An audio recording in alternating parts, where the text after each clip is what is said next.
Florida State Representative Anna Eskamani is a Democrat serving the people of Orlando. She was elected to the Florida House in 2018 after she flipped a formerly Republican district. She herself is a daughter of immigrants, and she joins me now. Representative, it's always so good to see you. You represent a district in Central Florida, including parts of Orlando and its suburbs. Tell me how your constituents are reacting to this new law and how it's impacting them directly. Well, first of all, thanks for having me, Katie. It's great to see you here. My constituents are incredibly frustrated by this. Not only do we just have a diverse community in Central Florida that embraces our immigrant neighbors, but as you mentioned in your introduction, we're seeing ramifications in multiple industries, from agriculture to tourism to construction. We're facing a housing affordability crisis, and we need labor. We need the support of diverse people to help lift up our communities and to ensure that we have strong workforce to sustain our growth. And this policy is pushing out so many hardworking Floridians.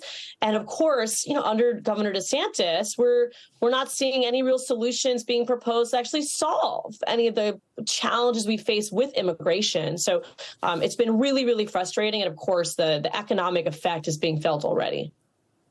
A lot of this is being framed as Governor DeSantis doing things, getting things done, but he can't do any of this without his state legislature.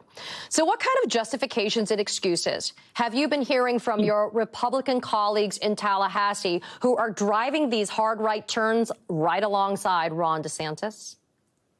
Well, as most folks probably assume, there is no backbone in the Republican Party of Florida right now, despite even having farmers in the legislature who now admit that this policy was 100% politically motivated. The GOP got right in line to support DeSantis, pushing forward these extreme policies that are out of touch with the everyday American, let alone the average Floridian. And again, I think we can all share commonality that we want to see solutions when it comes to immigration, but this isn't it. The Wall Street Journal's notoriously conservative editorial board actually went so far as to call this immigration bill a, quote, misfire. Writing the law will, quote, dent the state's economic expansion, which has produced a jobs and tax revenue boom. It makes no sense for DeSantis to punish his own state, even as he vows to clean up the mess in Washington.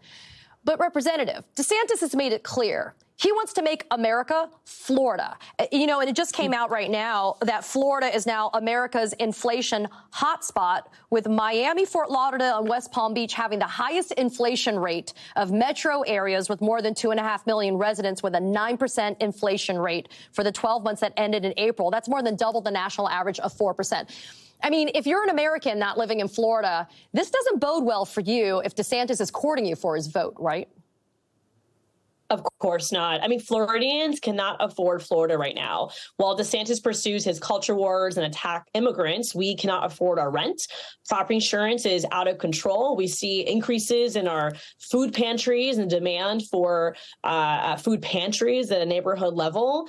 Things are really bad here in our state. And of course, DeSantis is nowhere to be seen because he's too busy trying to curry favor with Iowa caucus voters while he continues to ignore the real challenges we face in the Sunshine State.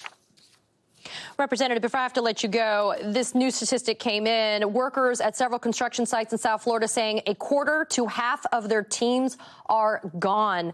I mean, DeSantis is destroying agriculture and construction industries in the state of Florida, but Florida homeowners are facing grotesque insurance rates, insurance bills. They can't even get insurance to insure their homes.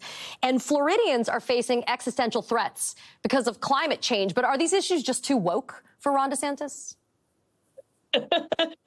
That's the sad part of it. We've seen Governor DeSantis and other Republicans just continue to distract and deflect through culture wars. And I will say this is an opportunity for Democrats, including the Biden administration, to be true problem solvers and provide solutions, whether it's the climate crisis, the cost of living, or in the context of this conversation, real solutions to immigration. This is a time for Democrats to lead.